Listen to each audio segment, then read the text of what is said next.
সাইয়্যিদিনা বেলালের দিন গ্রহণ যখন হলো, যখন তিনি দিন গ্রহণ করলেন, দিন গ্রহণ করার সঙ্গে সঙ্গে তার মালিকটা জানে না। যখন তার মালিক উমাইয়ার কানে চলে গেছে, উমাইয়া জানার সঙ্গে সঙ্গে বলছে, বেলাল রে, সংবাদ শুনলাম তুমি নাকি দিন গ্রহণ করেছ, ইসলাম নাকি গ্রহণ করেছ। সঙ্গে সঙ্গে বেলাল বলতেছেন, শুনবেন কেন, আপনি আমাকে দেখুন। আশহাদু আল্লা ইলাহা ইল্লাল্লাহু ওয়াহদাহু লা শারীকা লাহু ওয়া আশহাদু আন্না মুহাম্মাদান আবদুহু ওয়া রাসূলুহু। এই দিন গ্রহণ করার সঙ্গে সঙ্গে উমাইয়া বলল, বেলাল, ফলাফল কি হতে পারে তুই কি জানিস নাকি? বেলাল বলছেন, ফলাফল সর্বশেষ হয়তোবা আমাকে আপনি দুনিয়া থেকে বিদায় করে দিতে পারেন, এর চাইতে বড় কিছু নয়।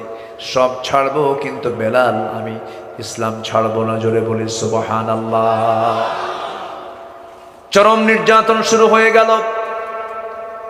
আবু জেহেল দেখে বলে, দেখ মুহাম্মদের বাহিনীগুলো দেখ, কালো কুচকুচে গোলাম যেটা গোলাম, এরা নাকি, এদেরকে নিয়ে মুহাম্মদ নাকি বিশ্ব বিজয়ের স্বপ্ন দেখে, হেও করছে, ব্যঙ্গ করছে, উপহাস করছে। আরে সেই বেলালকে আল্লাহ রাব্বুল আলামিন এত মর্যাদা দিয়ে দিলেন, এই পৃথিবীর ইতিহাসে প্রথম মুয়াজ্জিন 1 নাম্বার কে? জোরে বলুন, তিনি কে বলেন? বেলাল। সর্বপ্রথম তিনি মদিনায় তিনি আজান দিয়েছেন। আমার নবীজি তার আজান শুনলে পরে সামনে চলে যেতেন। নবীজির যখন ইন্তেকাল হয়ে গেল, নবীজির যখন বিদায় হয়ে গেল, সেই দিন থেকে শুরু করে নিয়ে বেলাল কোনোদিন মৃত্যু মরণ পর্যন্ত কোনোদিন তিনি মদিনার মসজিদে আজান দিতে পারেন নাই। যখন তাকে বলা হলো, বেলাল আজান দাও না কেন, তিনি বলতেন, সারা জীবন রাসূলকে দেখে দেখে আজান দিয়েছে, আশহাদু আন্না মুহাম্মাদার রাসূলুল্লাহ।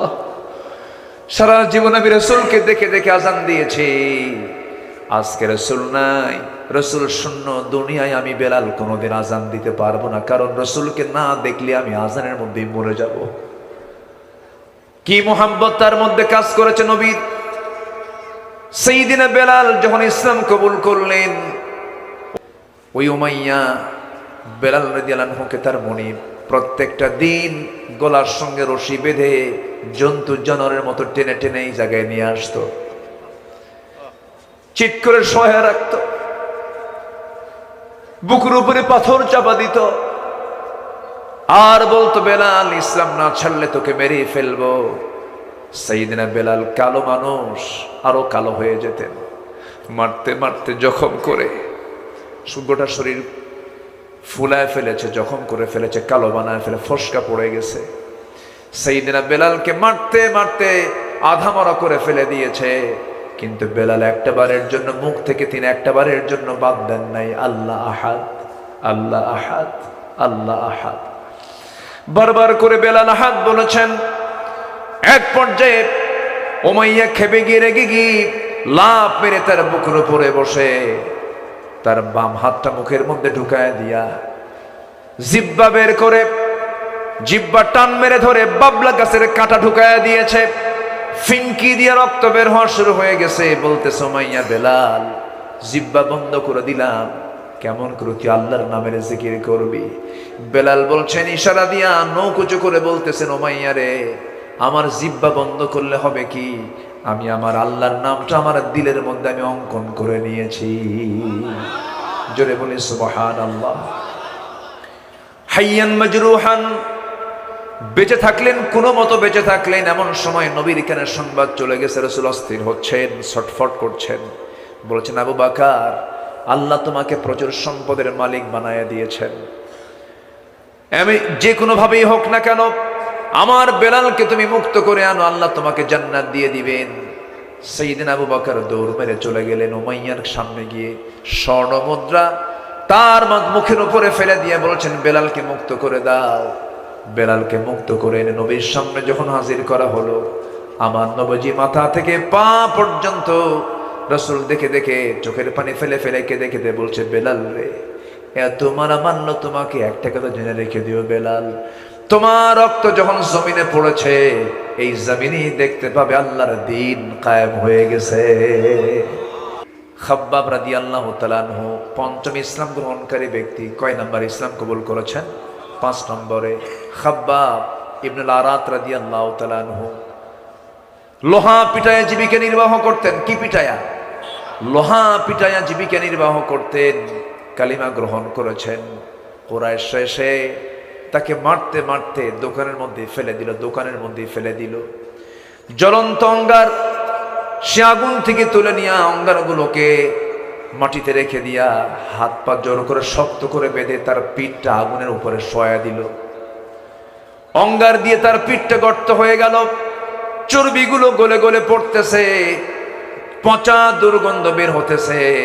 খাব্বাবের মুখ থেকে একটা আওয়াজ, লা ইলাহা, আরো জোরে লা ইলাহা, আরো জোরে লা ইলাহা সুবহানাল্লাহ।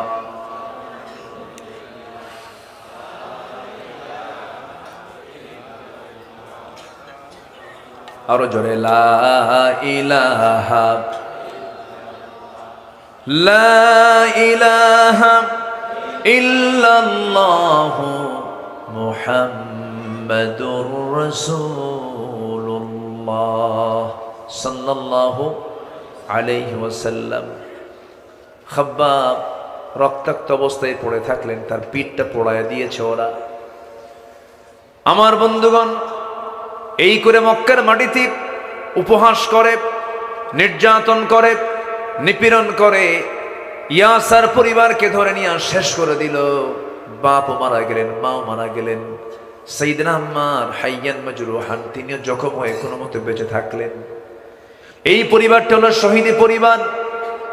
সাইয়েদনা আম্মার পরবর্তীতে সিফফিনের যুদ্ধে তিনি শাহাদাত বরণ করেছেন।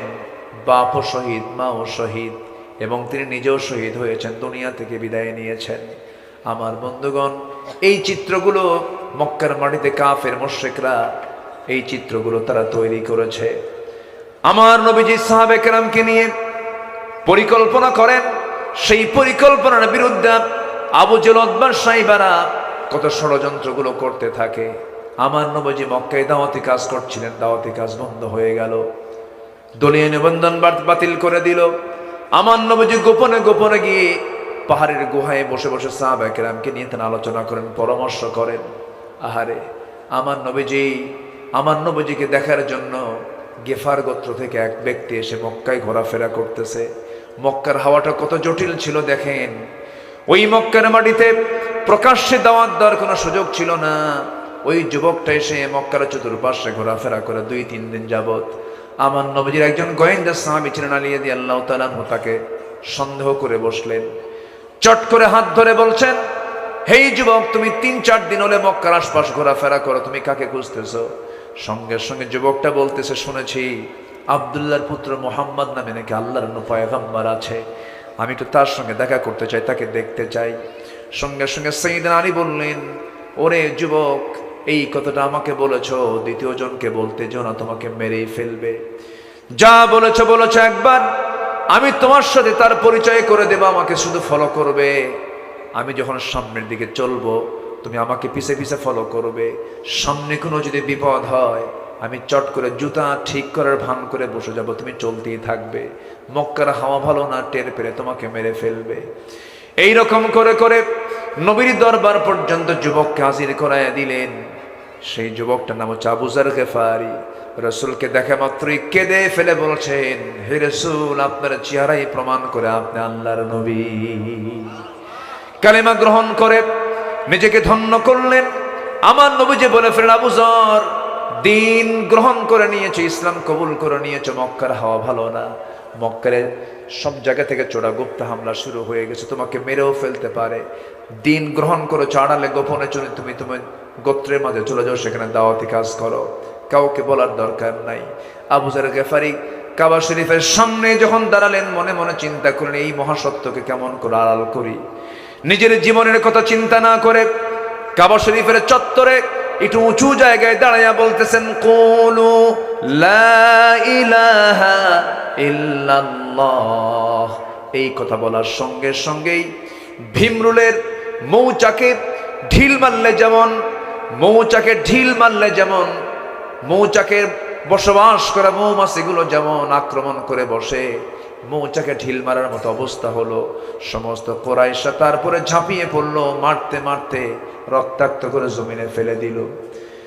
আবু জেহেল এসে কোনো মতো তাকে ধরে টান মেরে বলতেছে, আর তোমরা তাকে মেরো না, দেখি এর পরিচয়টা আগে জানি। বলা হলো, যুবক তোমার বাড়ি কোথায়? গেফার গোত্রের মানুষ আমি। আবু জেহেল বলল, খবরদার এই যুবককে আর মারতে যেও না, কারণ এই যুবক যদি শাস্তি পেতে পেতে যদি দুনিয়া থেকে বিদায় হয়ে যায়, ওই গেফার গোত্রের মানুষ আমাদেরকে ছাড়বে না, ব্যবসা বাণিজ্য বন্ধ হয়ে যাবে।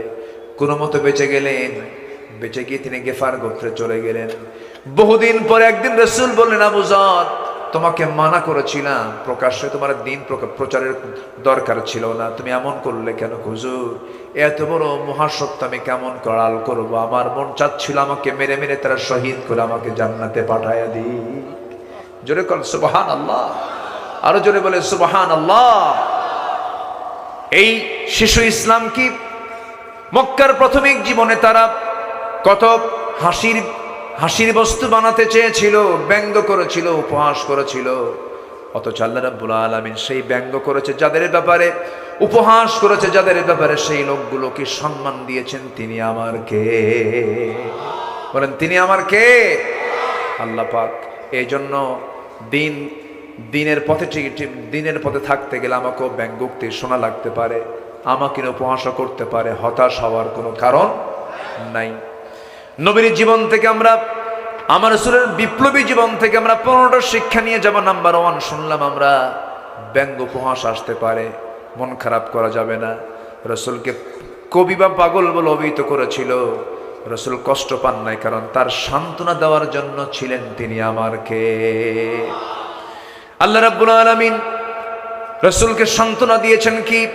নুন ওয়াল কলামি ওয়া মা ইয়াসতুরুনা মা আনতা বিনি'মাতি রাব্বিকা বিমাজনুন ওয়া ইন্না লাকা লাআজরান গায়রা মামনুন ওয়া ইন্নাকা লাআলা খুলুকিন আযীম। জোরে বলুন আল্লাহু আকবার। নাম্বার 3 হলো, মক্কা থেকে নির্বাসিত হলেন তিনি, মক্কায় থাকতে পারলেন না। আমার নবীর বিরুদ্ধে হত্যার হুলিয়া জারি হয়ে গেল, যেখানেই পাবে তাকে দুনিয়া থেকে বিদায় করে দেবে। এখন চিন্তা করে দেখুন, দিন কায়েমের সংগ্রামের কাজ করতে গেলে নবীর বিরুদ্ধে যদি হত্যার হুলিয়া জারি হয়, এমনটা হওয়া স্বাভাবিক না অস্বাভাবিক? বলেন, স্বাভাবিক না অস্বাভাবিক? স্বাভাবিক, এটা হতেই পারে। আমার বন্ধুগণ, নাম্বার 4 হলো, হত্যার ষড়যন্ত্র করা হয়েছিল। وَإِذْ يَمْكُرُ بِكَ الَّذِينَ كَفَرُوا لِيُثْبِتُوكَ أَوْ يَقْتُلُوكَ أَوْ يُخْرِجُوكَ وَيَمْكُرُونَ وَيَمْكُرُ اللَّهُ وَاللَّهُ خَيْرُ الْمَاكِرِينَ। জোরে বলুন আল্লাহু আকবার। আমার নবীকে নিয়ে কত বড় ষড়যন্ত্র পর্যন্ত করেছিল, হত্যার পরিকল্পনা করেছিল, কিন্তু আমার নবীর পক্ষে ছিলেন তিনি আমার কে? আসতে বলবেন না, তিনি আমার কে? তার এই সমস্ত ষড়যন্ত্রগুলো আজকেও কি হতে পারে কিনা বলেন? হতে পারে। আমার বন্ধুগণ, আমার নবীজির আরেকটা পরীক্ষা হলো, তার জীবদ্দশায় নিকটস্থ পরিবারের সদস্য এবং সন্তানদের যখন মৃত্যু হয়ে গেল, নবীজির আমল হুজুন বলা হয়, সেই বছরটাকে চিন্তার বছর চলে আসলো।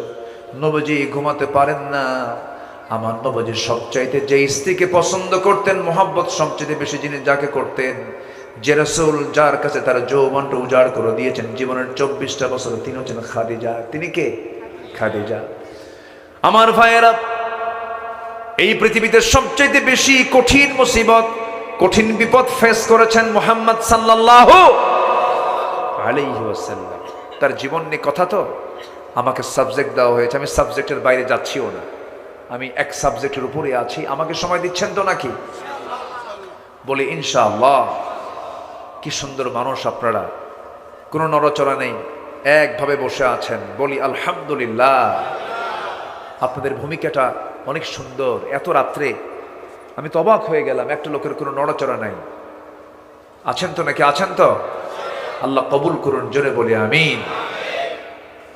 আমার নবীজির সবচেয়ে কাছের মানুষ ছিলেন তার স্ত্রী খাদিজাতুল কুবরা রাদিয়াল্লাহু তাআলা। রাসূল মাঝে মাঝে বলতেন, আমার পাশে যদি জীবনের শেষ নিঃশ্বাস পর্যন্ত যদি আমার খাদিজা আমার পাশে থাকতেন, আল্লাহ পাক আমাকে দ্বিতীয় কোনো বিবাহের তিনি অর্ডারই দিতেন না। সুবহানাল্লাহ বলবেন না? এবং আমার নবীজির বয়সে ডিফারেন্স ছিল তার সাথে 15 বছর। কত বছর? 15 বছর। নবীজির বয়স যখন 25 তখন তার বয়স 40।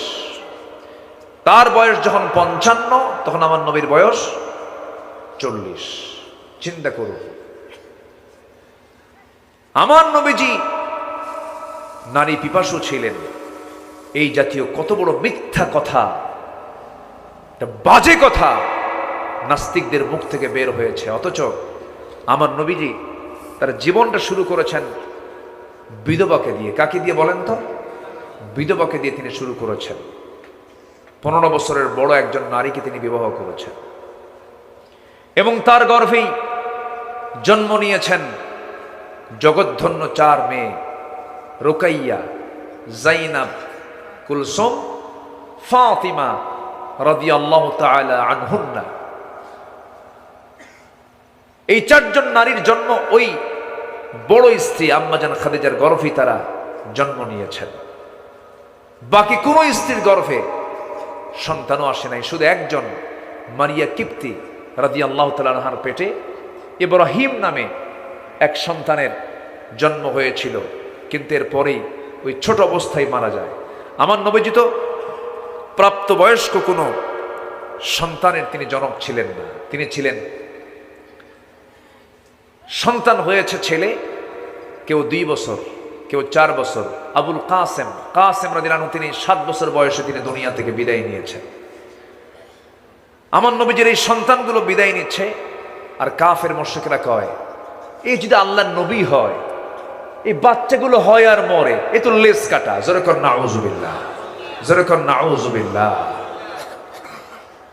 আমার নবীকে নিয়ে এরকম জাতীয় যখন কথা বলা হলো, রাসূলকে লেজ কাটা যখন বলা হলো, আল্লাহ পাক সহ্য করেন নাই, সঙ্গে সঙ্গে কমপ্লিট একটা সূরা দিয়েছেন। যারা পারেন ঠোঁট মিলে বলুন, ইন্না আ'তাইনাকাল কাউসার ফাসাল্লি লিরাব্বিকা ওয়ানহার ইন্না শানিআকা হুয়াল আবতার। হে রাসূল, আমি আপনাকে হাউজে কাউসার দান করেছি, আপনাকে যে যা বলুক আপনি মন খারাপ করার দরকার নাই। আমি আপনাকে এমন সম্মান দিয়েছি, পৃথিবীর কাউকে এমন সম্মান দেই নাই। অতএব আপনি নামাজ পড়ুন, আপনি কোরবানি করুন। যারা বলতেছে আপনাকে লেজ কাটা, তারাই হলো প্রকৃত লেজ কাটা। কার জবাব? আসতে বলবেন না, কার জবাব? আল্লাহর জবাব।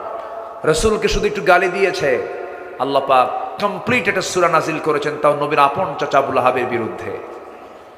রাসূলকে গালি দিলে যে আল্লাহ সহ্য না করে, কোরআনের মধ্যে একটা তার নামে সূরা নাজিল করেন, আল্লাহ সহ্য করতে পারেন নাই। সূরা লাহাব নাজিল করে বলেছেন, তাব্বাত ইয়াদা আবি লাহাবি ওয়া তাব। অতএব রাসূলের গালি যদি আমার আল্লাহ সহ্য করতে না পেরে, যদি কোরআনের মতো কিতাবে একটা সূরা আবু লাহাব নামে নাজিল করে যদি তার প্রতিবাদ আমার আল্লাহ করেন, আমার বাংলাদেশে যারা রাসূলকে নিয়ে বাজে কথা বলেছে তাদের নাম ধরে গালি দেওয়ার দরকার আছে না নাই? এটা আল্লাহর স্টাইল। এটা কার স্টাইল? আল্লাহ নাম ধরে গালি দেয় নাই, রাসূলকে গালি দিয়েছে। দেখে কে গালি দিয়েছেন? তাব্বাত ইয়াদা আবি লাহাবি ওয়া তাব মা আগনা আনহু মালুহু ওয়া মা কাসাব। এবং তার বউ বাদ যায় না, সায়াসলা নারুন যাত লাহাবি ওয়া ইমরাতুহু, তার বউ শুদ্ধ। আল্লাহ পাক কি পরিমাণ রাসূলকে মুহাব্বত করেন, জোরে বলি সুবহানাল্লাহ। কি মুহাব্বত নবীর প্রতি আমার আল্লাহ তাআলা। সব নবীকে আল্লাহ তাআলা নাম ধরে সম্বোধন করেছেন। আদম আলাইহিস সালামকে ডাক দিয়েছেন, ইব্রাহিম আলাইহিস সালামকে ডাক দিয়েছেন, মূসা আলাইহিস সালামকে ডাক দিয়েছেন, হে মূসা, হে ইব্রাহিম, হে আদম। আমার নবীকে কি এরকম ডাক দিয়েছেন? কিন্তু আমার আল্লাহ যদি ডাকতেন কোনো সমস্যা ছিল? কোনো বেয়াদবি হতো? বেয়াদবি তো হতো না, আল্লাহ তো ডাকতেই পারে।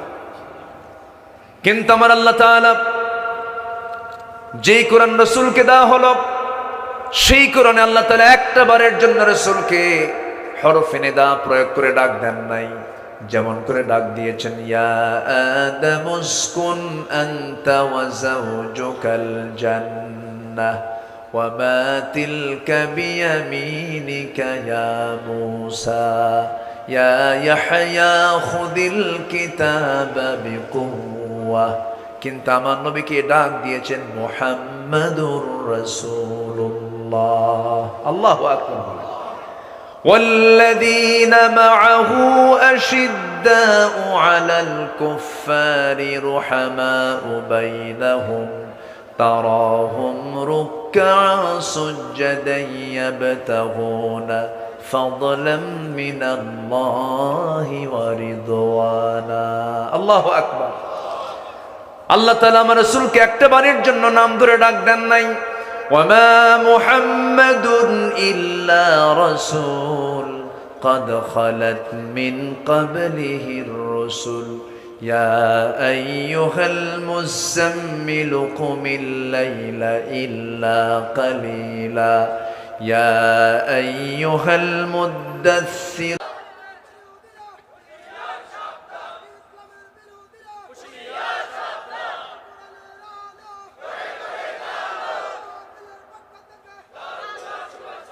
আল্লাহ কবুল করুন, জোরে বলি আমিন, আরো জোরে আমিন।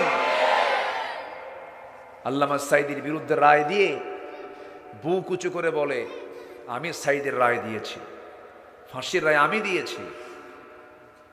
বিচারপতি শামসুদ্দিন মানিক শোনেন নাই? শোনেন নাই? হ্যাঁ, পালাতে চেয়েছিল সিলেট দিয়ে। সিলেটবাসী শাহজালালের রক্ত যে আছে, আল্লাহু আকবার, শাহজালাল উত্তরসূরিরা একদম সুন্দর সেবা করেছেন।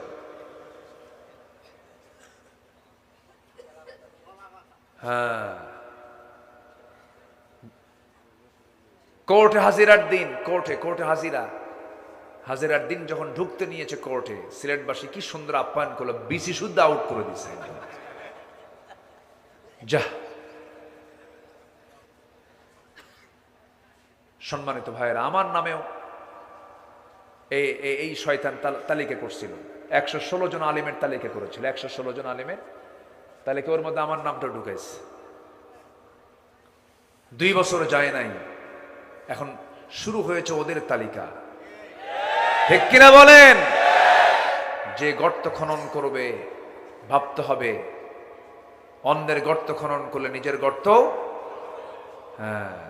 খনন হয়ে যাবে। কত অত্যাচারগুলো করেছে। সম্মানিত ভাইয়েরা, তাহলে এক মাকে শীত যায় না, দিন তো আসে নাকি? দিন আসে না? দিন আসে না? আসে। আমার নবীজি বিশাল পরীক্ষার মধ্যে পড়ে গেলেন, আমুল হুজন। একই বছরে আমার নবীজির কলিজার টুকরা সন্তানগুলো মারা গেল। এক টেনশন, শোক, কষ্ট। ওইদিকে আমার নবীজির সবচেয়ে কাছের মানুষ ছিলেন, যদিও কাফের, আমি আমার ভাষায় বলি ভদ্র কাফের। কি কাফের বলেন তো? ভদ্র। দেখবেন কিছু কিছু হিন্দু ভাই আছেন, মিথ্যা কথা বলে না, চুরি করে না, খেয়ানত করে না, বাটপারি করে না, দালালি করে না। আছে না? অনেক হিন্দু ভাই আছে না? আছে না? আছে। আর কিছু হাজি আছে, হজও করে, সুদও খায়, আবার ইয়াবার ব্যবসাও করে। আছে না? আমি যখন জেলখানায় ছিলাম, এক লোক ইয়াবা নিয়ে ব্যবসা করতো, এইগুলো করতো। তো সেও ভিতরে ঢুকছে। আমি বললাম, আপনার মামলা কি হুজুর? ইয়াবা। তো বললাম যে আপনি কি করেন? হুজুর, আমি 3 বার হজ করছি। বললাম, আপনি কি করেন? আমি 3 বার হজ করছি। তো বললাম, আপনি এইগুলো করেন, এই নেশাগুলো আপনি ছড়ান, যুব সমাজ ধ্বংস হয়। হুজুর আমি তো নিজে খাই না, আমি খাওয়াই। হ্যাঁ, মানে আমি নিজে খাই না, আমি খাওয়াই। দেখছেন, চিন্তা দেখেন না, এগুলো করা যাবে না। সকল হারামকে আমরা না বলবো, জোরে বলি ইনশাআল্লাহ। কোন হারামকে আমরা হ্যাঁ বলতে পারি না, ইমানদার এগুলো বলতে পারে না। সম্মানিত বন্ধুগণ, আমার নবীজি বিশাল পরীক্ষার মধ্যে পড়ে গেলেন। সে আবু তালেব, নবীজির পিতৃব্য বাবার ভূমিকা যিনি পালন করেছেন সারা জীবন।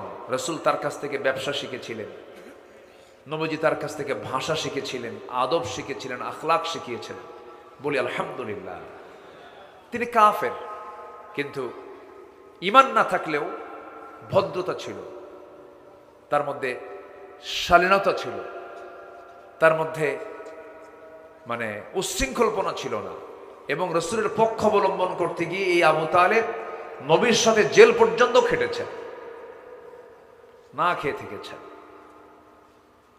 আমার নবীজি তাকে কোনোদিন জোর করে কিছু বলেন নাই, চাচা আপনাকে ইসলাম কবুল করতেই হবে, কোনোদিন বলেন নাই। কারণ লা ইকরাহা ফিদ্দিন, দিন গ্রহণে কোনো জবরদস্তি করা যাবে না।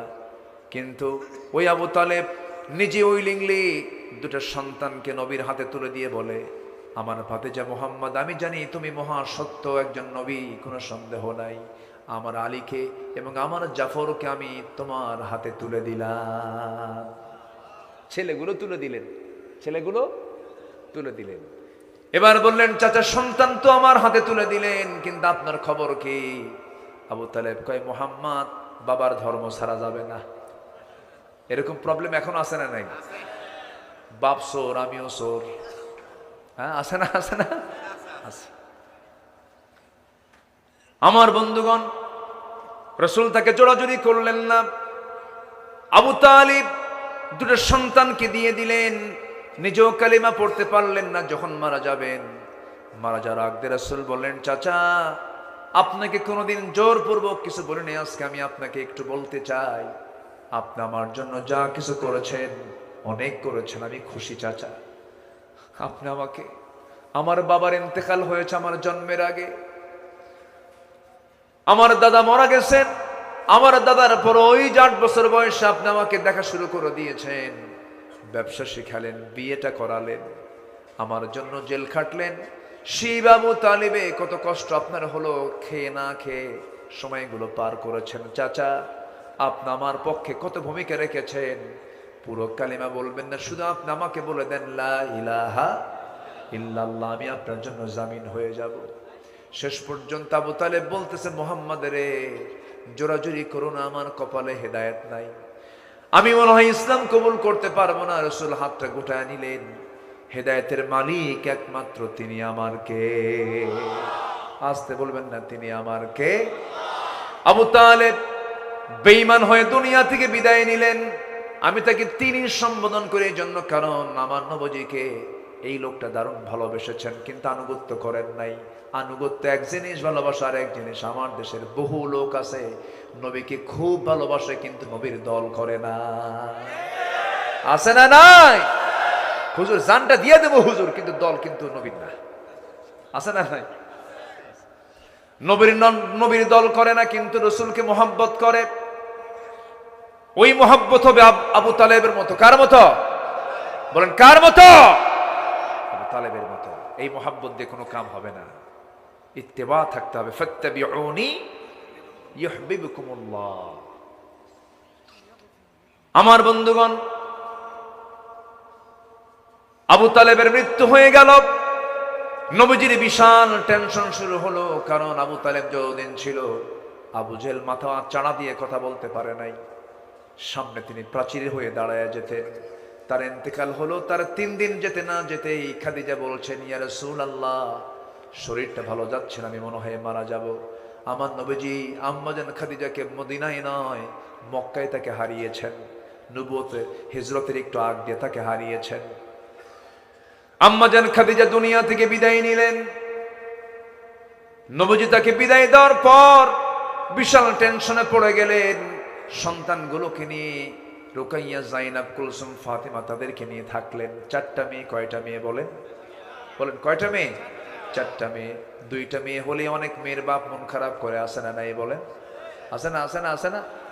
পরপর 2টা মেয়ে হয়েছে। তার প্ল্যান ছিল একটা ছেলে হবে, একটা মেয়ে হবে, সুখী পরিবার। কি আঙ্কেল খুব জোরে হাসি মারলো, কি ব্যাপারটা কি? আপনার কয়টা? আপনার কয়টা? 3 ছেলে 3 মেয়ে। আলহামদুলিল্লাহ বলবেন না? হ্যাঁ, মাশাআল্লাহ। একদম 6টা মানে হলো হাফ ডজন। হাফ ডজন বোঝেন তো? 12-র অর্ধেক কত? 6। হ্যাঁ, 12-র অর্ধেক 6। তাহলে এটা কি ডজন হলো না হাফ ডজন? কত নিয়ামত! আল্লাহ তাআলা ধনীকে সম্পদ দেন আর গরিবকে সন্তান দেন। সুবহানাল্লাহ বলবেন না? আল্লাহ সব ভাগাভাগি করে দেন। তো ধনীকে সম্পদ দেন কিন্তু খাবার খেতে দেন গরিবকে। আচ্ছা বলেন তো, গ্রামের লোক বেশি খায় না শহরের লোক বেশি খায়? গ্রামের লোক বেশি খায়। ধনীর বসবাস কোথায় বেশি, গ্রামে না শহরে? শহরে। ওরা খেতে পারে না, ডায়াবেটিস, হার্ট প্রবলেম, এমনি শীত হয়ে পড়ে। হ্যাঁ, আছে না এরকম? আছে না? ওই পানির মধ্যে একটু ভিজায়, একটু একটু করে খায়, 2 গ্রাম 3 গ্রাম। বোঝেন না? কয় গ্রাম? 2 গ্রাম 3 গ্রাম খায়। এতগুলো আঙ্গুর নিয়ে বসে টেবিলে, এতগুলো আঙ্গুর। একটা খায়, একটা খায়া মনে করে আরেকটা খাই, সঙ্গে সঙ্গে চার্ট বের করে সহকারে বলে, স্যার একটার বেশি 2টা আপনার কপালে নাই। কি কথা কি বুঝতেছেন? 2টা খাইলেই কিন্তু ইনসুলিন, ইনসুলিন। বুঝেন না? কি নিতে হবে? ইনসুলিন। উপায় নাই, একটা খায় আর ইতিমের মতো ছায়া থাকে ওই আঙ্গুরগুলোর দিকে। হাই রে কপাল রে আমার, জিব্বা চায় কিন্তু খাওয়ার উপায় নাই। রুটি, এতগুলো রুটি সাজানো গোছানো, একটা রুটি নাই যে একটাই খাবো, কিন্তু যখন চার্টে দেখে মাত্র 25 গ্রাম খেতে হবে। কয় গ্রাম? 25 গ্রাম। সেই রুটিটাকে 4 ভাগের 1 ভাগ খায় আর রুটির দিকে ছায়া থাকে। হাই রে পেট তো চাই কিন্তু খাইতে পারি না। কি কথা কি বুঝতেছেন? আল্লাহ কয়, তুই সম্পদ দেখবি, সম্পদ দেখ, তোর খাওয়া আমি তুলে নিলাম, যা। বাচ্চা হয় না, ধনী লোকের বাচ্চা খুবই কম। 20 বছর পর একটা বাচ্চা পেটে আসছে, তাও পজিশন ভালো না। কি ভালো না? পেটের পজিশন ভালো না। দেশে কোনো চিকিৎসা হবে না, দেশে কোনো অপারেশন হবে না, থাইল্যান্ড অথবা সিঙ্গাপুর যেতে হবে। নিয়ে গেল থাইল্যান্ড, সিঙ্গাপুরে। অনেক কষ্টের মধ্য দিয়ে 20 বছর পর একটা বাচ্চা হয়েছে। সে বাচ্চা পৃথিবীতে আসার সঙ্গে সঙ্গে বলে, হচ্ছে না, আইসিইউ লাগবে, আইসিইউ। কি লাগবে? আইসিইউ নিল। আইসিইউ নেওয়ার পর সেখান থেকে কোনো মতো ফিরে আসলো, কিন্তু বাচ্চা ছায়া থেকে একদিকে আর নজর যায় আরেকদিকে। কি কথা কি বুঝতেছেন আপনারা? এই হলো অবস্থা। আর গ্রামের মানুষ, খেটে খাওয়া মানুষগুলো, বছরের এই মাথায় 2 বাচ্চা, ওই মাথায় আরো 2 বাচ্চা, মোট কয়টা হলো? 1 বছরের কয় সন্তানের মা? 4। কোনো টেনশন নাই, কিচ্ছু লাগে না। সুবহানাল্লাহ বলবেন না? সুবহানাল্লাহ বলবেন না? গ্রামের মানুষ যখন খেতে বসে তখন কি ওই গ্রাম হিসাব করে? ফজরের সময় ওঠে, কোদাল নিয়ে চলে গেছে জমিতে, চাষ টাস করার পর বাড়িতে ফেরার পর বউকে ডাক দেয়, বউ এদিকে আয়, রাতের কি খাবার আছে ক। ওই পাতিলের নিচে কিছু পান্তা আছে, পান্তা ভাত। এদিকে কি কয়? পান্তা কয় না? হ্যাঁ, পানি মিশ্রিত। হ্যাঁ, পানি ভাত। হ্যাঁ, পান্তা। তো এই পানি ভাত নিয়ে আসো। নিয়ে আসছে। কাঁচা মরিচ নিয়ে আসো, আর নতুন পেঁয়াজের যদি ফুল থাকে, নতুন পেঁয়াজের ফুল নিয়ে আসো, মরিচ নিয়ে আসো, পেঁয়াজ নিয়ে আসো, এতগুলো লবণ দিয়া অথবা শুকনো মরিচ দিয়ে এমন ডলন দিল, 3 মিনিটে 1 কেজি চাউল শেষ। খাওয়ার পরে বলে আরো কিছু আছে কি? সুবহানাল্লাহ বলবেন না? সুবহানাল্লাহ বলবেন না? নিয়ামত কার? আসতে বলবেন, নিয়ামত কার? শুকরিয়া আদায় করব কার? আল্লাহ। সন্তান কম হওয়া ভালো না, বেশি হওয়াই ভালো। আমার নবীজি বলেছেন তাজাওয়াজুল ওয়াদুদুল ওয়ালুদ, বেশি বেশি অধিক সন্তান জন্ম দেয় এমন পরিবারে বিয়ে করো, বেশি করে বাচ্চা নাও। আমি কিয়ামতের দিন গর্ব করে বলবো আমার এতগুলো উম্মত আছে। আল্লাহু আকবার।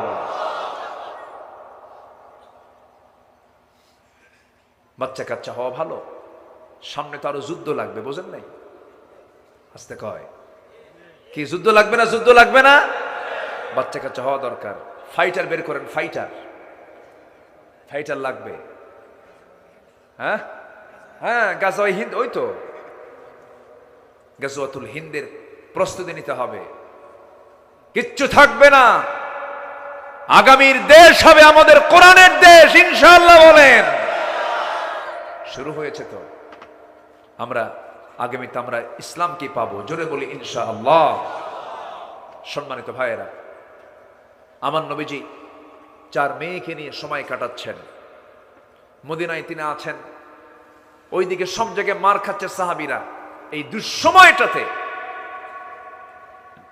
ধৈর্য ধরেছেন মুহাম্মদ সাল্লাল্লাহু। আল্লাহ রাব্বুল আলামিন বলেন وَلَنَبْلُوَنَّكُمْ بِشَيْءٍ مِّنَ الْخَوْفِ وَالْجُوعِ وَنَقْصٍ مِّنَ الْأَمْوَالِ وَالْأَنفُسِ وَالثَّمَرَاتِ وَبَشِّرِ الصَّابِرِينَ। জোরে বলুন আল্লাহু আকবার।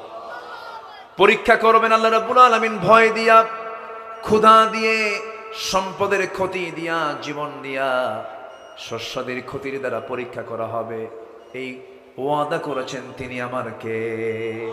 ঈমান আছে যার, পরীক্ষাও আছে তার। অবশ্যই পরীক্ষা হবে। আমার নবীও পরীক্ষার সম্মুখীন হয়েছেন, সাহাবায়ে কেরাম পরীক্ষার সম্মুখীন হয়েছেন, আম্বিয়ে কেরামরা পরীক্ষার সম্মুখীন হয়েছেন। নাম্বার 6 হলো অবরোধ করেছেন, নবীর বিরুদ্ধে কঠিন পরীক্ষার মধ্যে পড়েছেন। সকল অবরোধকে ডিঙ্গি আমার নবীজি তার মঞ্জিলে মকসুদে পৌঁছেছেন কার সাহায্য নিয়া? ওহদের যুদ্ধ এসেছে, নবীজি ফেস করেছেন। নাম্বার 8 হলো তায়েফের ময়দান তিনি অতিক্রম করেছেন, আল্লাহ পাক তাকে সাহায্য করেছেন।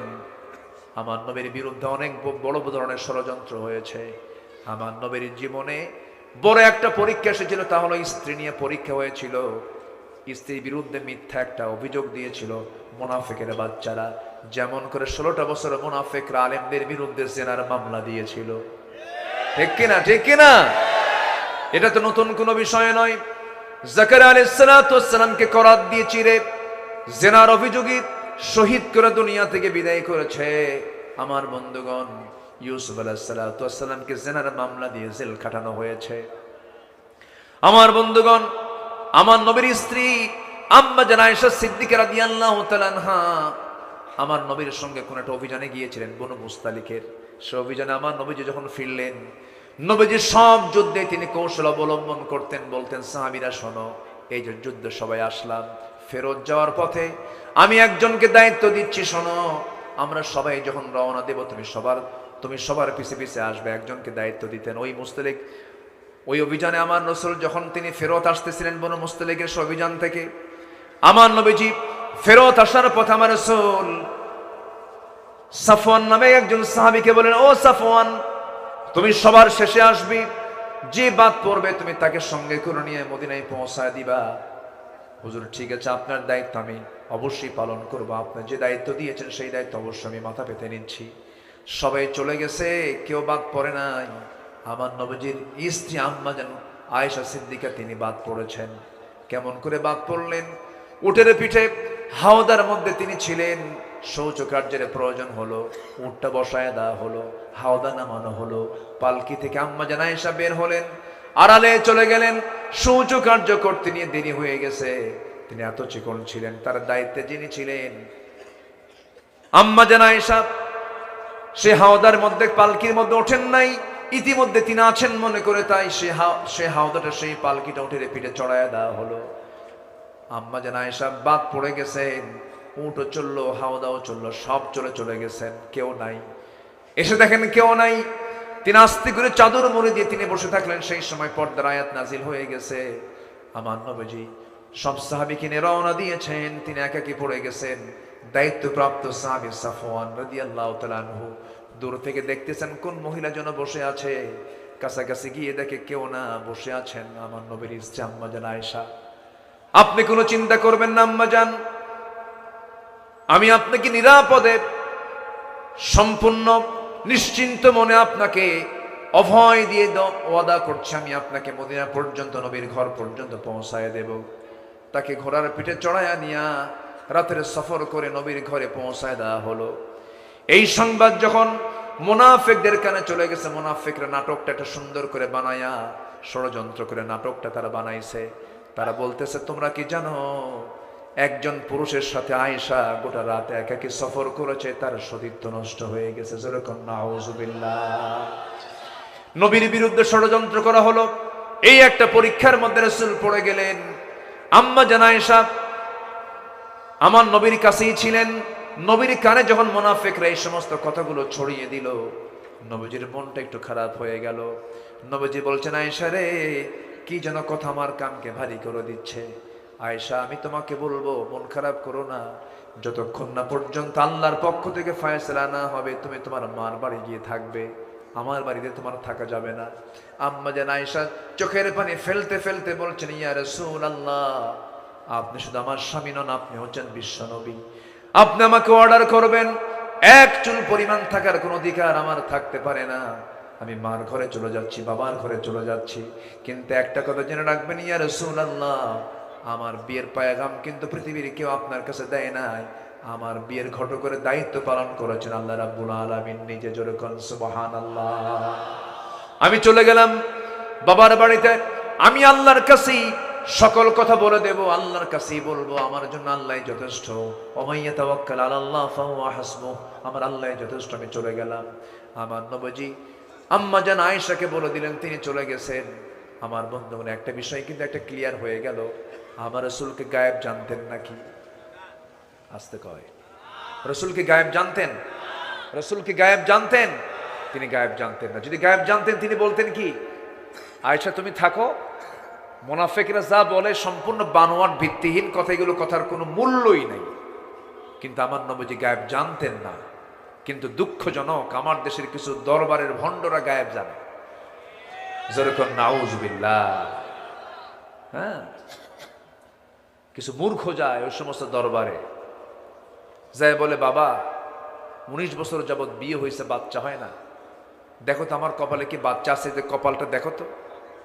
ভণ্ডগুলো চুপচাপ থাকে, ভান করে, চোখ বন্ধ করে কিছুক্ষণ থাকে, 2-3 মিনিট, এরপর বলে যা। কি কথা কি বুঝতেছেন? মানে ওর মধ্যে শয়তান, ওর উপর শয়তান আসর হয়েছে, বুঝলেন নাই? কি আসর হয়েছে? শয়তান। যা। কি তো এখন বাবা একটা কিছু বলবে, কিচ্ছু না, 1.5 হাত লাঠির পিটন পড়লে সব ভণ্ডামে ছুটে যাবে, ঠিক কিনা? সন্তান দেন কে? ছেলে দেন কে? মেয়ে দেন কে? দেন না কে? ফয়সালা কার? আল্লাহ পাক। আল্লাহ পাক আমার রাসূলকে এই বিপদ থেকে বাঁচায় দিলেন, মুনাফিকদের ষড়যন্ত্রকে সম্পূর্ণ বানচাল করে দিলেন। তিনি আমার কে? আল্লাহ তাআলা। তাহলে ইমানদারের জীবনে বিপদ আসবে, ওটা কি অস্বাভাবিক না স্বাভাবিক? স্বাভাবিক। পারিবারিক বিপদ আসবে, সামাজিক বিপদ আসবে, বহু বিপদ আসতে পারে, কখনো হতাশ হওয়া যাবে না। সেই সময়ে বান্দা কি বলবে? আল্লাযীনা ইযা আসাবাতুহুম মুসিবাতুন ক্বালু ইন্না লিল্লাহি ওয়া ইন্না ইলাইহি রাজিউন। জোরে বলুন আল্লাহু আকবার। আল্লাহর পক্ষ থেকে ফয়সালা হয়ে গেল। আম্মা জান আয়েশা সিদ্দিকা বাবার ঘরে গিয়ে আশ্রয় নিয়েছেন। বাবা ভালো করে কথা বলে না, মাও ভালো করে কথা বলে না। আম্মা জান আয়েশা শোকে পড়ে, সেজদায় পড়ে পড়ে চোখের পানি ফেলতে ফেলতে নখের মতো কাঠখড়ির মতো হয়ে গেছেন। আহারে, আমি তো কোনো দোষ করি নাই, মুনাফিকরা আমাকে ষড়যন্ত্রের মধ্যে ফেলে দিয়েছে। নবীজি ঘুমাতে যান, ঘুমাতে পারেন না, হাত আগায় দেন, কিন্তু আম্মা জান আয়েশা নাই। নবীর বুকটা খান খান হয়ে যাচ্ছে, নবীও কান্দেন, আম্মা জান আয়েশাও কান্দেন, সাহাবীরা নবীদের চেহারার দিকে তাকায় তাকায় কান্দে। আর মুনাফিকরা মুনাফিকরা হাসে। আমার নবীজি আম্মা জান আয়েশাকে খুব পছন্দ করতেন। আম্মা জান আয়েশা নিজে বলেন, আমি আয়েশা নিজেকে ধন্য মনে করি, আল্লাহ পাক আমাকে বিশেষ সম্মান দিয়েছেন, 9টা কারণে আল্লাহ পাক আমাকে শ্রেষ্ঠত্ব দিয়েছেন। আমি আয়েশা একমাত্র স্ত্রী ছিলাম নবীর জীবনের, কুমারী স্ত্রী ছিলাম। আমার জীবনে আমার নবীর সঙ্গে আমার বিয়ে হয়েছিল, আমি নিজেই কুমারী ছিলাম। 9 বছর বয়স আমি আমার নবীর স্ত্রীত্বের মর্যাদা পেয়েছি। 13 বছর নববধূ হয়ে নবীর ঘরে পদার্পণ করেছি। নাম্বার 4, আমি আয়েশা নিজের চোখে জিব্রাইলকে দেখেছি। নাম্বার 5, আমি আমার রাসূলের সঙ্গে শুয়ে থাকতাম একই চাদরের নিচে, আমি থাকা অবস্থা ওহী নাজিল হতো, ওহী নাজিলকে আমি লক্ষ্য করেছি। আমি নিজেকে ধন্য মনে করি, নবীজি তার জীবনের শেষ বিদায়টা নিয়েছেন আমার ঘরে। আমি আমার রাসূলের সঙ্গে সর্বশেষ কথা বলেছি, আমার সঙ্গে তার সর্বশেষ কথোপকথন হয়েছে। আমি নিজেকে ধন্য মনে করি, আমি আয়েশা আমার মুখের লালা খেয়ে রাসূল দুনিয়া থেকে বিশেষ বিদায় নিয়েছে। আমার নবীজি আমার সঙ্গে সর্বশেষ কথা বলেছে। আমার নবীজি আমাকে সবচেয়ে বেশি মহব্বত করতেন। তিনি বলেছেন আমার শানে, সুরিত খাবার যেমন শ্রেষ্ঠ আমার স্ত্রীর মধ্যে, আমার স্ত্রীর সবচেয়ে শ্রেষ্ঠ আমার স্ত্রী আমার আয়েশা। আমি নিজেকে ধন্য মনে করি, আল্লাহ পাক আমার শানে একাধিক আয়াত নাজিল করেছে। ইন্নাল্লাযীনা জাউ বিল ইফকি উসবাতুম মিনকুম। আমার বন্ধুগণ, সেই আম্মা জান আয়েশা নির্দোষ একজন নারী ছিলেন, কিন্তু মাঝখান থেকে মুনাফিকরা ষড়যন্ত্র করলো, কিন্তু সকল ষড়যন্ত্রের সব জাল ছিন্ন করে দিয়েছেন তিনি আমার কে। আসতে বলেন, তিনি আমার কে? সে আল্লাহ আমাদের আছেন না নাই? আছেন না নাই? আছেন। হাজারো বিপদ মুসিবত আসুক না কেন, নবীর জীবনে যেমন বিপদ মুসিবত এসেছে, সকল কিছুর উপরে তিনি ভরসা করেছেন কার উপরে? সর্বশেষে বিজয় দিয়েছেন কে? আল্লাহ পাক। সেই নবীর সিরাত থেকে, সেই নবীর জীবন থেকে আমরাও শিক্ষা নেব। সকল জীবনে সকল জায়গায় আমার জীবনটাকে সাজানোর জন্য একটা জীবন কি ফলো করব। লাকাদ কানা লাকুম ফি রাসূলিল্লাহি উসওয়াতুন হাসানা লিমান কানা ইয়ারজুল্লাহ ওয়াল ইয়াউমাল আখির ওয়া যাকারাল্লাহা কাসীরা। সূরাতুল আহজাব 21 নম্বর আয়াত। এই আয়াতের আলোকে আমরা আমাদের জীবনটাকে ঢেলে সাজাবো। জোরে বলি ইনশাআল্লাহ। সেই চরিত্রকে লালন করব যে চরিত্রের সার্টিফিকেট দিয়েছেন কে? ওয়া ইন্নাকা লাআলা খুলুকিন আযীম। অনেক কথা বলেছি, আর বাড়াতে চাচ্ছি না, অনেক রাত হয়েছে, যতটুকু হয়েছে আমরা বলে ফেলি আলহামদুলিল্লাহ। আরো শুনবেন? শেষ করব না? চালাবো আলোচনা চলুক, হুজুর বলুক। জি বলি আলহামদুলিল্লাহ। দোয়া নাকি? হ্যাঁ, দোয়া করব। আল্লাহ পাক আমাদেরকে কখনো জাহান্নাম দিবেন না। আমার আল্লাহ পাক জান্নাত দিবেন, শর্ত হলো ইত্তেবা করতে হবে একজন ব্যক্তির। ফাত্তাবিউনি ইউহিব্বুকুমুল্লাহু ওয়া ইয়াগফির লাকুম যুনুবাকুম ওয়াল্লাহু গফুরুর রহিম।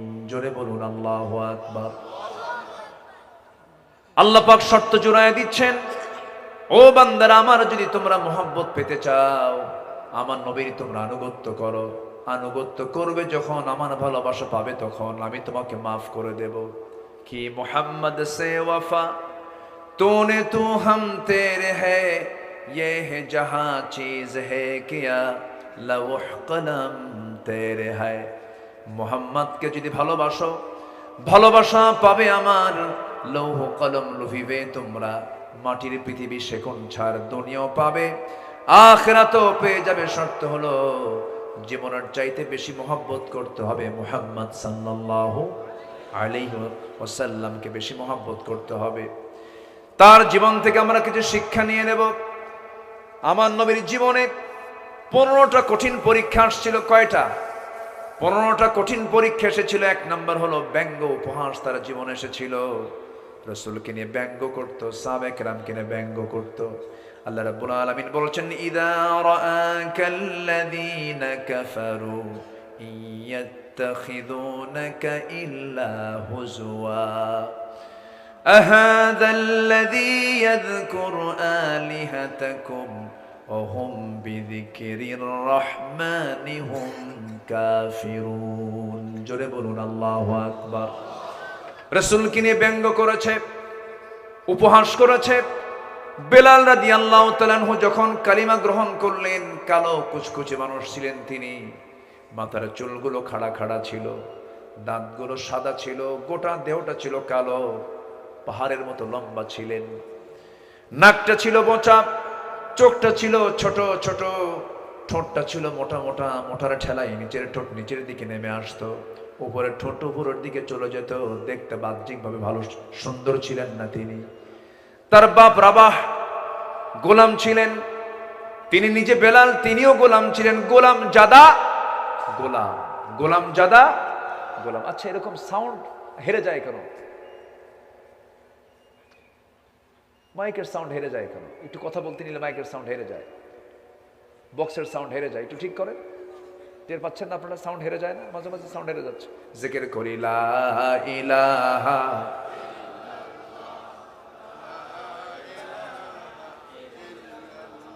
আরো জোরে লা ইলাহা, লা ইলাহা, লা ইলাহা ইল্লাল্লাহু মুহাম্মাদুর রাসূলুল্লাহ সাল্লাল্লাহু আলাইহি ওয়াসাল্লাম। তার জন্য সাইয়েদনা ইউসুফ আলাইহিস সালাতু ওয়াস সালামকে পেরেছে, জুলাইখা কাবু করতে পেরেছে।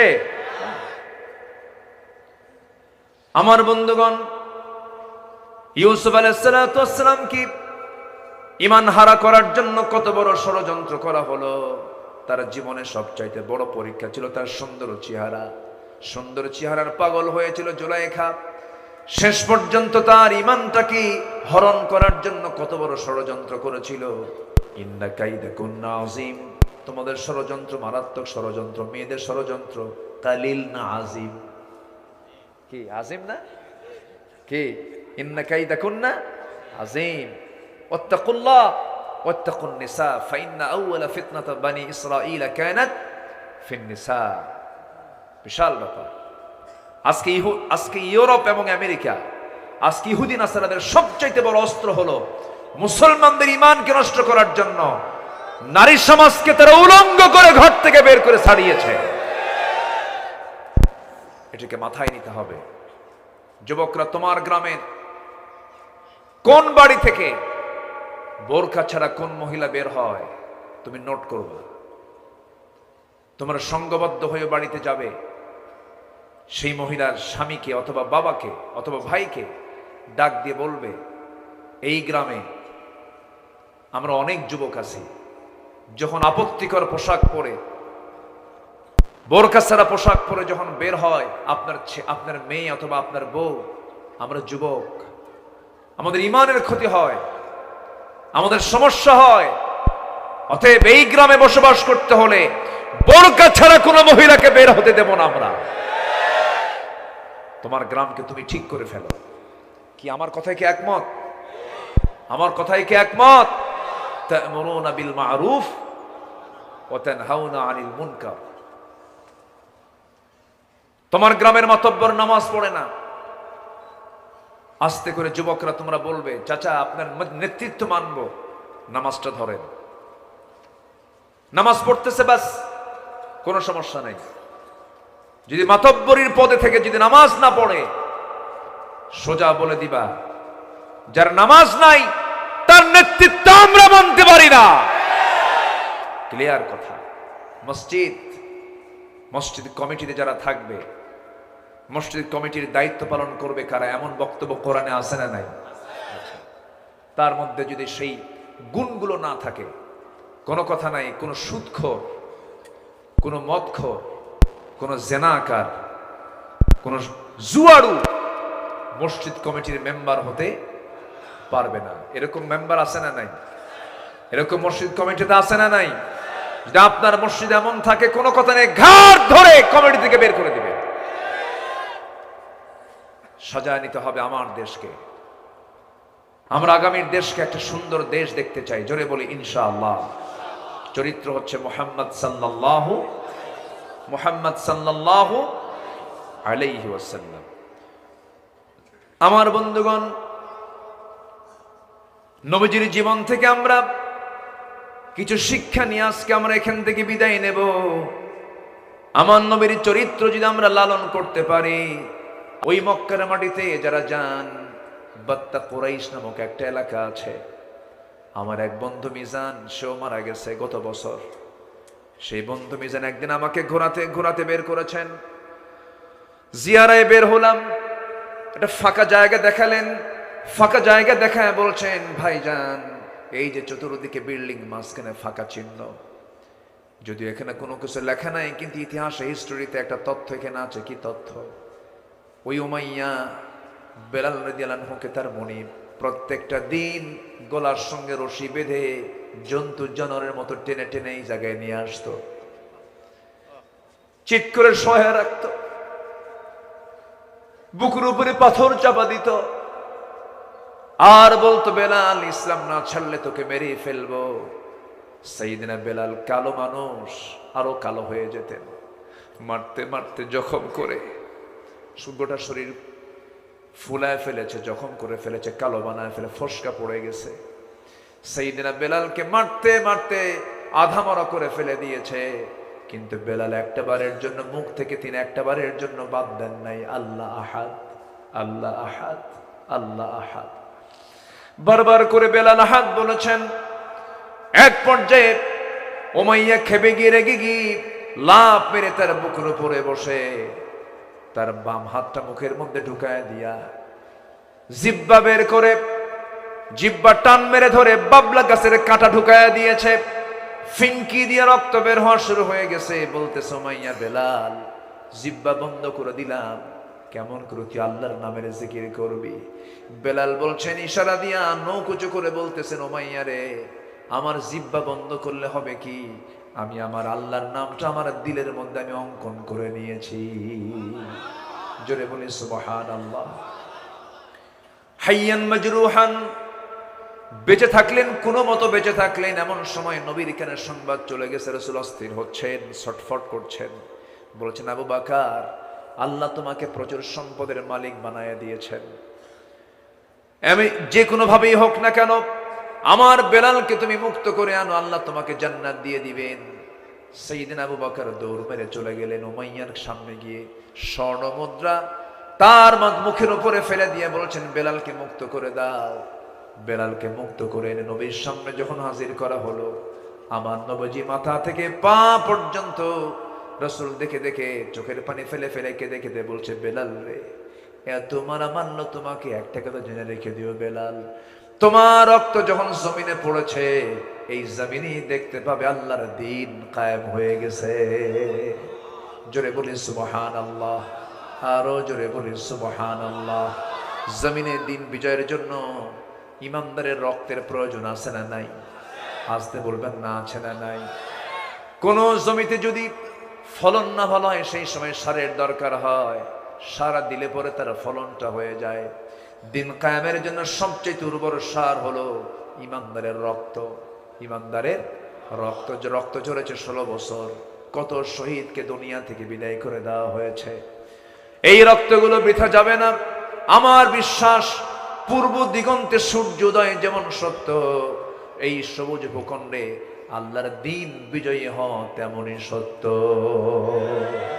হবে। জোরে বলি ইনশাআল্লাহ, জোরে বলি ইনশাআল্লাহ। আমার বন্ধুগণ, ইতিহাসগুলো সবার কম বেশি জানা আছে, শুধুমাত্র একটু মনে করে দেওয়ার জন্য বলতেছি। খাব্বাব রাদিয়াল্লাহু তাআলা আনহু পঞ্চম ইসলাম গ্রহণকারী ব্যক্তি। কয় নাম্বার ইসলাম কবুল করেছেন? 5 নম্বরে। খাব্বাব ইবনুল আরাত রাদিয়াল্লাহু তাআলা আনহু লোহা পিটায়া জীবিকা নির্বাহ করতেন। কি পিটায়া? লোহা পিটায়া জীবিকা নির্বাহ করতেন। কালিমা গ্রহণ করেছেন। কুরাইশ এসে তাকে মারতে মারতে দোকানের মধ্যে ফেলে দিল, দোকানের মধ্যে ফেলে দিল। জ্বলন্ত অঙ্গার, সে আগুন থেকে তুলে নিয়ে অঙ্গারগুলোকে মাটিতে রেখে দিয়া হাত পা জোর করে শক্ত করে বেঁধে তার পিঠটা আগুনের উপরে শোয়া দিল। অঙ্গার দিয়ে তার পিঠটা গর্ত হয়ে গেল, চর্বিগুলো গলে গলে পড়তেছে, পচা দুর্গন্ধ বের হতেছে। খাব্বাবের মুখ থেকে একটা আওয়াজ, লা ইলাহা, আরো জোরে লা ইলাহা, আরো জোরে লা ইলাহা সুবহানাল্লাহ।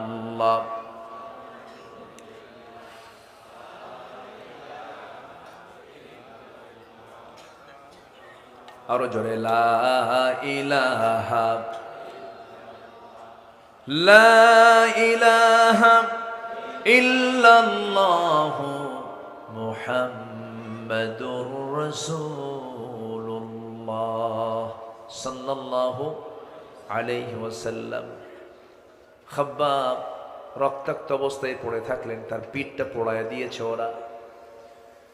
আমার বন্ধুগণ, এই করে মক্কার মাটিতে উপহাস করে, নির্যাতন করে, নিপীড়ন করে, ইয়াসার পরিবারকে ধরে নিয়ে শেষ করে দিল।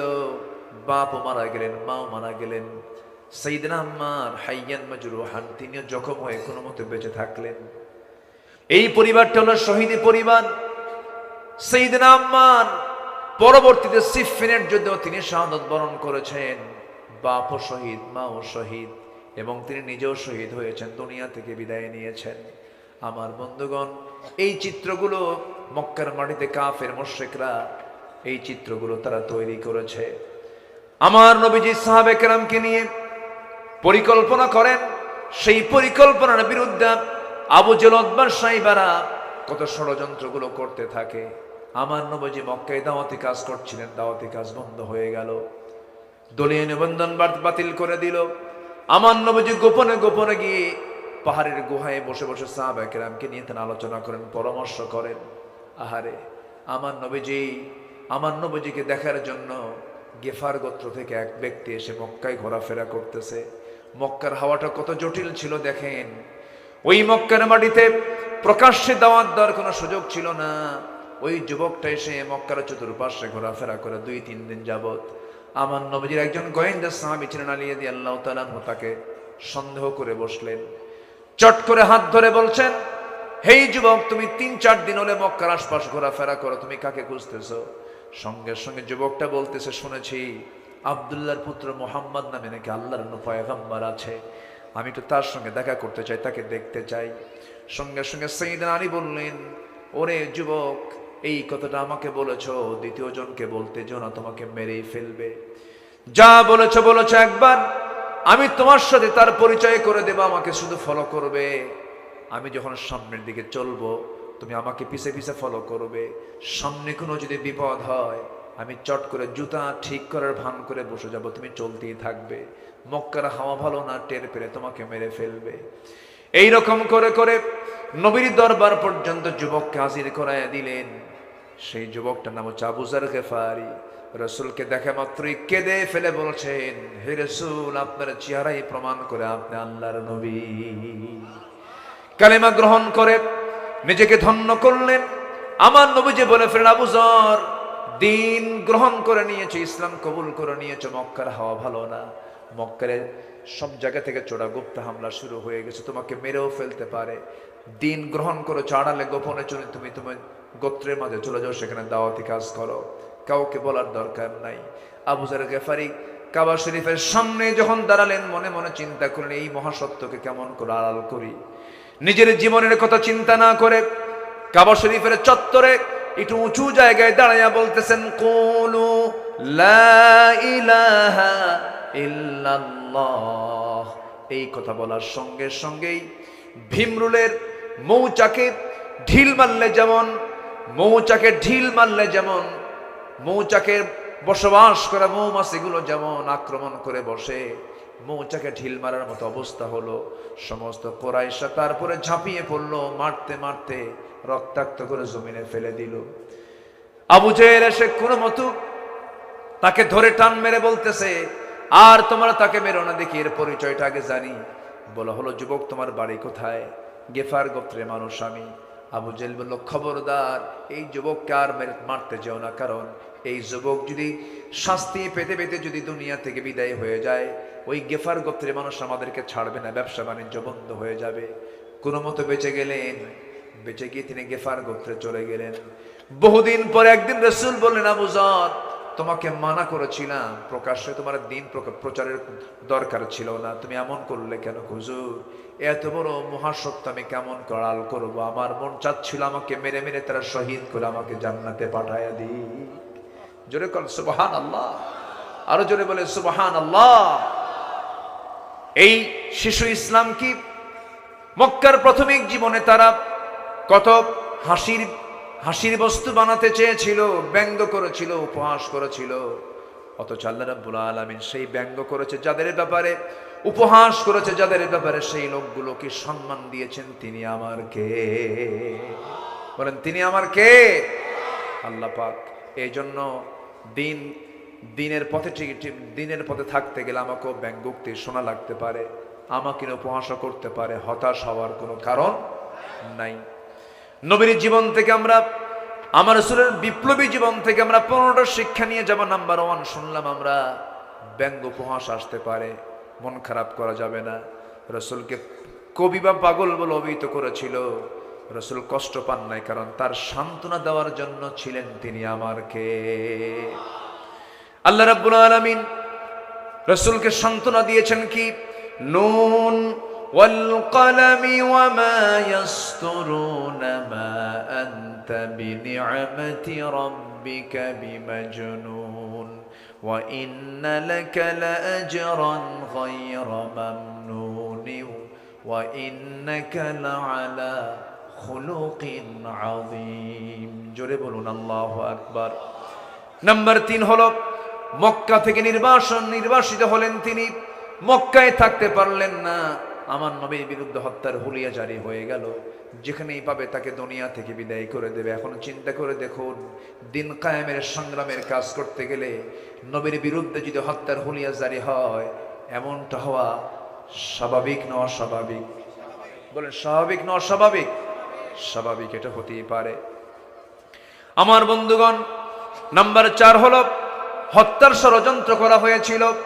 وَإِذْ يَمْكُرُ بِكَ الَّذِينَ كَفَرُوا لِيُثْبِتُوكَ أَوْ يَقْتُلُوكَ أَوْ يُخْرِجُوكَ وَيَمْكُرُونَ وَيَمْكُرُ اللَّهُ وَاللَّهُ خَيْرُ الْمَاكِرِينَ। জোরে বলুন আল্লাহু আকবার। আমার নবীকে নিয়ে কত বড় ষড়যন্ত্র পর্যন্ত করেছিল, হত্যার পরিকল্পনা করেছিল, কিন্তু আমার নবীর পক্ষে ছিলেন তিনি আমার কে? আসতে বলবেন না, তিনি আমার কে? তার এই সমস্ত ষড়যন্ত্রগুলো আজকেও কি হতে পারে কিনা বলেন? হতে পারে। আমার বন্ধুগণ, আমার নবীজির আরেকটা পরীক্ষা হলো, তার জীবদ্দশায় নিকটস্থ পরিবারের সদস্য এবং সন্তানদের যখন মৃত্যু হয়ে গেল, নবীজির আমল হুজুন বলা হয়, সেই বছরটাকে চিন্তার বছর চলে আসলো। নবীজি ঘুমাতে পারেন না। আমার নবীজি সবচাইতে যে স্ত্রীকে পছন্দ করতেন, মোহাব্বত সবচেয়ে বেশি যিনি যাকে করতেন, যে রাসূল যার কাছে তার যৌবনটা উজাড় করে দিয়েছেন, জীবনের 24টা বছর, তিনি হচ্ছেন খাদিজা। তিনি কে? খাদিজা। আমার ভাইয়েরা, এই পৃথিবীতে সবচাইতে বেশি কঠিন মুসিবত, কঠিন বিপদ ফেস করেছেন মুহাম্মদ সাল্লাল্লাহু আলাইহি ওয়াসাল্লাম।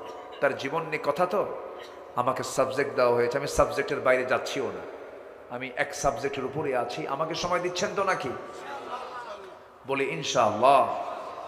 কি সুন্দর মানুষ আপনারা, কোনো নড়াচড়া নেই, একভাবে বসে আছেন। বলি আলহামদুলিল্লাহ। আপনাদের ভূমিকাটা অনেক সুন্দর। এত রাত্রে আমি তো অবাক হয়ে গেলাম, একটা লোকের কোনো নড়াচড়া নাই। আছেন তো নাকি? আছেন তো? আল্লাহ কবুল করুন, জোরে বলি আমিন।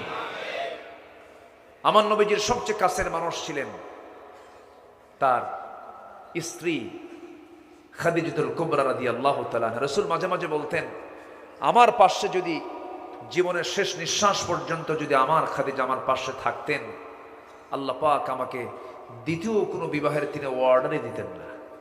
সুবহানাল্লাহ বলবেন না? এবং আমার নবীজির বয়সে ডিফারেন্স ছিল তার সাথে 15 বছর। কত বছর?